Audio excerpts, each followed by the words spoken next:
American जो territory है वहाँ जाने के लालच में जो है वो गलत तरीके से गलत लोगों के संपर्क में आके अपने पैसे भी लगा बैठे। कई ऐसी भी घटनाएं हुई हैं कि जिनमें जान भी गंवानी पड़ी है। हमारे शॉर्ट नोटिस पे बुलाने से आप आए हैं, तो एक जींद पुलिस की तरफ से मैं एक सूचना आपके थ्रू जो है पूरी सोसाइटी में देनी थी, क्योंकि यहाँ ये देखने में आ रहा है कि यहाँ के जो नवयुवक हैं वो किसी लालच में आकर और जो है विदेशी मेनली अमेरिकन जो टेरिटरी है वहाँ जाने के लालच में जो है वो गलत तरीके से गलत लोगों के संपर्क में आके अपने पैसे भी लुटवा बैठते हैं। और जो है कई ऐसी भी घटनाएं हुई हैं कि जिनमें जान भी गंवानी पड़ी है। और वहाँ डिटेंशन सेंटर जो अमेरिकन लॉज के हिसाब से बने हुए हैं उनमें भी उनको कई महीनों तक रखा जा रहा है। और कुल मिला के परिवार को भी परेशानी होती है और जो एक हमारी इंडियन जो सोसाइटी है उस पर भी कहीं ना कहीं दाग लगता है इन सब चीज़ों से। तो मेरा इस प्रेस कॉन्फ्रेंस के माध्यम से ये आग्रह है सभी नौजवान लोगों को और अन्य जो जो है विदेशी धरती पे जाके कुछ काम करना चाहते हैं विशेषकर अमेरिका में, तो वो एक ऐसे जो है ट्रैवल एजेंट से ही संपर्क करें जो ऑथराइज्ड हो। तो उसके अलग अलग तरीके हैं ये सब चेक करने के। वो किसी अनऑथराइज्ड ट्रैवल एजेंट से जो है ना संपर्क करें। वो जो है गलत तरीके से वो बिल्कुल ना जाएं। जैसे सुनने में आता है कि डंकी रूट बड़ा एक फेमस टर्म हो गया है, तो वो जो है लैटिन अमेरिकन कंट्रीज़ के थ्रू जगह जगह जो है कुछ कुछ 10-10 दिन रुक के डिफरेंट कंट्रीज़ में वो रूट लेके 2 महीने से 3 महीने की एक जर्नी वो पैदल भी होती है, बड़ी टफ होती है। और जो एक दीवार अमेरिकन टेरिटरी में बनी हुई है बॉर्डर के ऊपर उसको फांद के जो है वो जाते हैं। और उनका जो लास्ट में ये होता है रिजल्ट निकलता है वो डिटेंशन सेंटर ही होता है। तो ये प्लीज़ मेरा आग्रह है ये ना करें। अगर किसी को जाना है तो वो वैलिड रूट वैलिड जो एक प्रोसीजर है उसको फॉलो करके ही जाए। सर, जींद में लगभग जनवरी से ये चला हुआ डिपोर्ट का ज़्यादातर संख्या में डिपोर्ट किए जा रहे हैं। हरियाणा पंजाब के युवा ज़्यादा दिखाई देते हैं। तो जींद में लीगल तरीके से कितने हाउसेज चलते रहे हैं जो वीज़ा लगाते हैं, गैर लीगल पर कितने भी कार्रवाई की गई है अभी तक? जी, जो हमने अभी जानकारी जुटाई है उसके हिसाब से यहाँ करीबन 30 से 35 इस तरह से इमिग्रेशन सेंटर बोल के ट्रैवल एजेंट बोल के काम कर रहे हैं।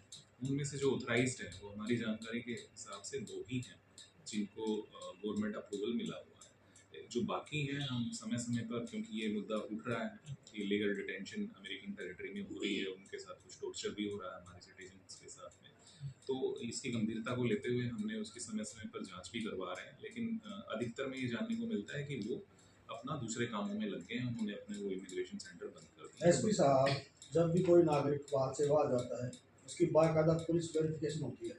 जब पुलिस वेरिफिकेशन होती है केवल उस व्यक्ति की ही होती है या जो एजेंट उसको भेजा जा रहा है उसकी भी की जाती है? अगर की जाती है तो आप बता रहे हैं केवल 2 अधिकृत थे, तो दूसरों जगह क्यों गए?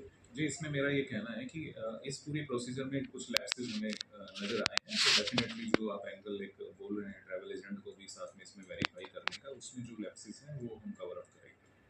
अब तक कितने चेकअप किया गया है उनका एजेंटों का? जी, हमारे जो मेनली ये सिटी जो एरिया है जींद का, सकीदो का, नरवाना का, उसमें ये फैले हुए हैं लगभग ये 30 से 40 लोग। तो हमने लगभग सबका वेरिफिकेशन ये कर लिया है। कोई मुकदमा दर्ज हुआ?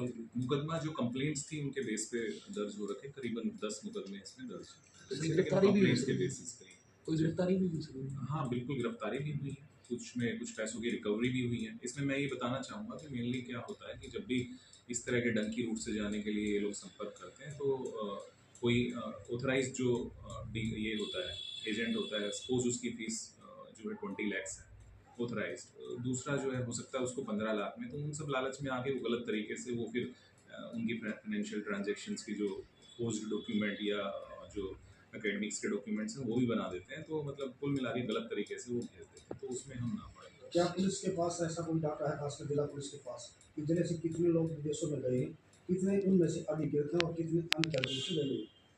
करीबन 12 हमारे अभी तक रिपोर्ट हुए हैं टोटल।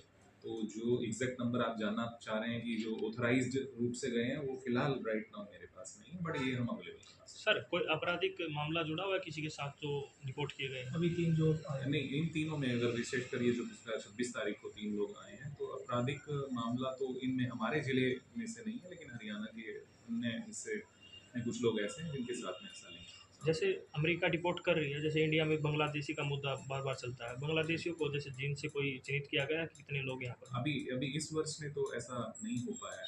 हमने वेरिफिकेशन जैसे मैं बता रहा हूँ जारी रखते हैं, जो मेनली इस तरह के हमने ये हॉटस्पॉट्स आइडेंटिफाई कर रखे हैं, जैसे कोई ब्रिक किलन होते हैं, ईंट भट्टे हैं, या फिर कोई इस तरह की झुग्गी झोपड़ी जो शहर के आसपास बन जाती है, तो उन पे हम समय समय पे हमारे यहाँ इंटेलिजेंस एजेंसी स्टेट गवर्नमेंट की भी है, सेंट्रल गवर्नमेंट की भी है, और पुलिस जो लोकल है वो मिलके करते हैं।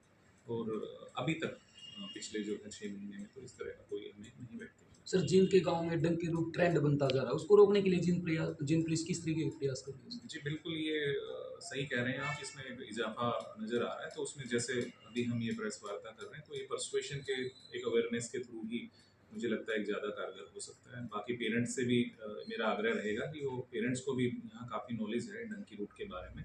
वो पड़ोसी का बच्चा वहाँ 4-5 साल से गया हुआ है, तो उस लालच में जो है अपने बच्चे की ज़िंदगी खतरे में ना डालें।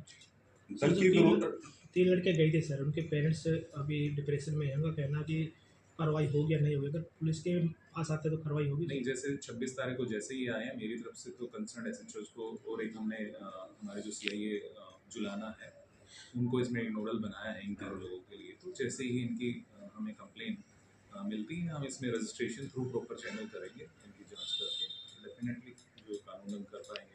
सर जो 2 अधिकृत आपने बताए हैं जो भेजते हैं इसमें, वो कौन से एजेंट्स हैं सर, उनके नाम बता सकते हैं ताकि लोगों को ज़्यादा अवेयरनेस हो? हाँ जी, मैं आपको वो एक हमारा प्रेस जो नोट होगा उसके थ्रू इन्फॉर्म करवा रहे हैं, ऑलरेडी आप डाल दीजिए।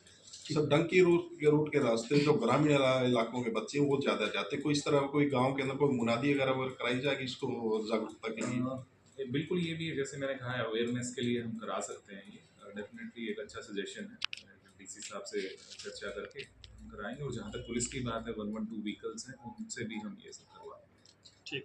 सर भारत सरकार स्टेट गवर्नमेंट की एडवाइजरी इस प्रकार से कोई कि उसके लिए आप अवेयरनेस के लिए स्कूल कॉलेजों में जब नशे के लिए काम करें तो इस विषय पे काम किया जा सकता है? जैसे मैंने कहा अवेयरनेस हम इसमें बढ़ाएंगे, तो बिल्कुल हम नशे पे और साइबर क्राइम पे फोकस करते रहे हैं, तो ये वाला मुद्दा भी हम उसमें साथ जोड़कर आगे लेके चलेंगे।